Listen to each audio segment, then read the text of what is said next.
sepultura de Cristo existía una sábana, pero por otra parte había un sudario. Es decir, eran dos lienzos diferentes. Eso lo vemos clarísimo cuando nos vamos a lo que dicen los evangelios. Los evangelios tienen, evidentemente, se pueden hacer entre ellos dos bloques, lo que son los evangelios sinópticos, que son paralelos, y los evangelios, o mejor dicho, el cuarto evangelio, que es el de Juan, que se hace en un momento posterior.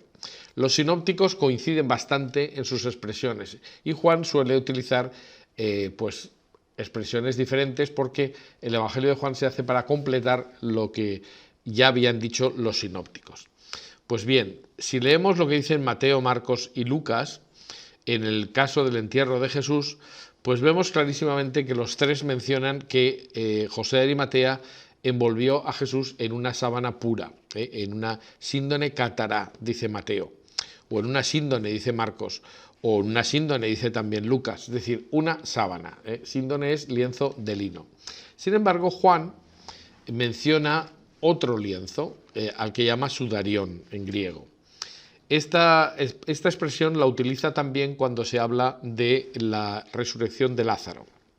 Es decir, el propio Juan menciona dos veces la palabra sudario, una en Juan 11:44, cuando se produce la resurrección de Lázaro, y dice: y salió el difunto atado de pies y manos con vendas, cairiai, y su rostro estaba envuelto en un sudarión. Es decir, una cosa son unas vendas y otra cosa es un sudario. Sorprendentemente, hasta hace muy poco la traducción oficial de la Iglesia Católica en España decía que cuando Pedro y Juan llegaron al sepulcro vieron unas vendas tiradas por el suelo y un sudario en otro sitio, lo cual era absolutamente una interpretación que se saltaba completamente el texto literal en griego. Porque ya vemos, precisamente lo he citado por eso, que la palabra vendas se dice en griego kairiai. Y sudarión es sudario, pero no en el sentido que nosotros entendemos actualmente. En la actualidad, un sudario sería algo así como una mortaja, pero en el tiempo de Jesús se distinguía completamente. Por eso, Juan, cuando habla de la entrada en el sepulcro de Pedro y Juan, dice que el observador contempló allí los lienzos tendidos. Esa es la última traducción que se ha aceptado como oficial para la Iglesia en España, pero en griego lo que dice es taozonia keimena, es decir, los lienzos caídos, pero caídos en el sentido de deshinchados. No hay un verbo igual en español y por eso no se puede traducir exactamente igual, ¿no? Pero dice, una cosa eran los lienzos y otra el sudario que había cubierto su cabeza, la cabeza solo, no puesto con los lienzos, sino enrollado en su sitio aparte. Esa sería una traducción más ajustada al texto original griego. Entonces, en definitiva, lo que quiero decir es que en el tiempo de Jesús un sudario no era solamente una mortaja, y cuando Juan habla de los lienzos está hablando de la síndone que mencionan los otros evangelistas. No se puede convertir la síndone en vendas como se hacía en la traducción anterior, y entonces, claro, el sudario sería la síndone, o sea, un lío. Entonces, aunque hoy se consideren palabras sinónimas, tenemos que distinguirlas y nosotros lo hacemos siempre. Sudario, además, es una palabra que viene procede de sudor. El sudario es una tela que se utiliza para recoger el sudor. Y un sudarión en griego, en el tiempo de Jesús no era necesariamente un paño o una tela que tuviera una función puramente de amortajar a un cadáver, sino que podía tener otras utilidades que no fueran de carácter funerario. Por ejemplo, esa tela que se lleva colgada al cuello por muchos orientales precisamente para recoger el sudor. Lo que no quita que efectivamente cuando fuera necesario cubrir la cabeza de un ajusticiado, como es el caso, se utilizará un pañuelo. Es decir, la traducción más sencilla de sudarión sería pañuelo, es decir, es una tela relativamente pequeña con la que sí se puede envolver la cabeza de un ajusticiado. Y esto era obligatorio precisamente en el tiempo de Jesús, porque una persona que moría con el rostro deformado pues era casi una blasfemia. Se entendía que si el hombre es imagen de Dios, una imagen destrozada de un hombre pues era casi como un desprecio a la imagen divina que contenía. Por eso es necesario que se cubra la cabeza de un ajusticiado, y no es tan extraño como nos pueda parecer, porque eso es lo que hacemos habitualmente. Cuando hay un muerto en una carretera, pues se cubre el rostro siempre. Eso lo hacemos y no pensamos por qué lo hacemos, pero los judíos lo tenían como una cuestión de piedad obligatoria.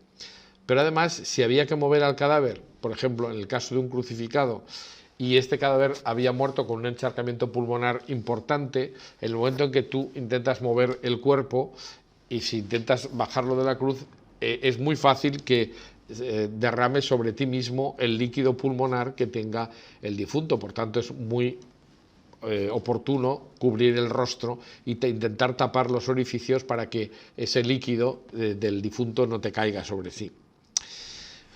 Bueno, pues aclarado esto, la terminología, ya podemos empezar diciendo que, la segunda cosa es distinguir lo que es la sábana de Turín del sudario de Oviedo. Todo el mundo conoce la síndone, pero no así el sudario. Es casi un desconocido, fuera de España y fuera de determinados ámbitos, pues no se conoce. Sin embargo, pues la verdad es que son dos telas que merecen ser conocidas profundamente. Y eso es lo que vamos a hacer, ¿no? Vamos a hablar del sudario, entre otras cosas porque hemos hecho una investigación lo suficientemente larga como para poder decir bastantes cosas sobre ella. En esta imagen lo que he hecho es intentar ponerlas a la misma escala, porque efectivamente el sudario es mucho más pequeño que la síndone. Es decir, es un tamaño, veremos aproximadamente de 83 por 53 centímetros y esto pues es como un pañuelo grande. A la misma escala veríamos que las manchas principales del sudario son más o menos del tamaño de la cabeza del hombre de la sábana santa. Pero hay que decir que el hecho de que sean dos piezas diferentes no quiere decir que no sean complementarias y que en nuestra investigación pensamos que se ha utilizado una y posteriormente la siguiente. Entonces, la síndone de Turín es exactamente un ejemplo de lo que sería un lienzo funerario, una mortaja grande, de las que se usaban en el tiempo de Jesús, y el sudario de Oviedo se puede considerar que es el ejemplo de un sudario de los que se podían utilizar también en el tiempo de Jesús. Sin embargo, nos tenemos que colocar, para empezar a hablar de este tema, nos tenemos que colocar en el contexto.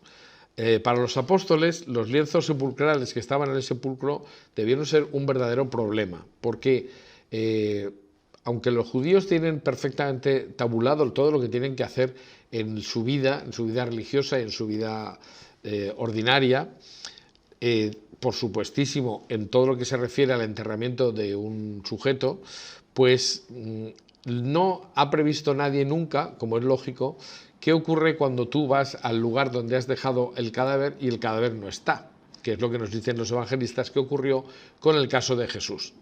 Lo que dice es que en el sepulcro estaban los lienzos.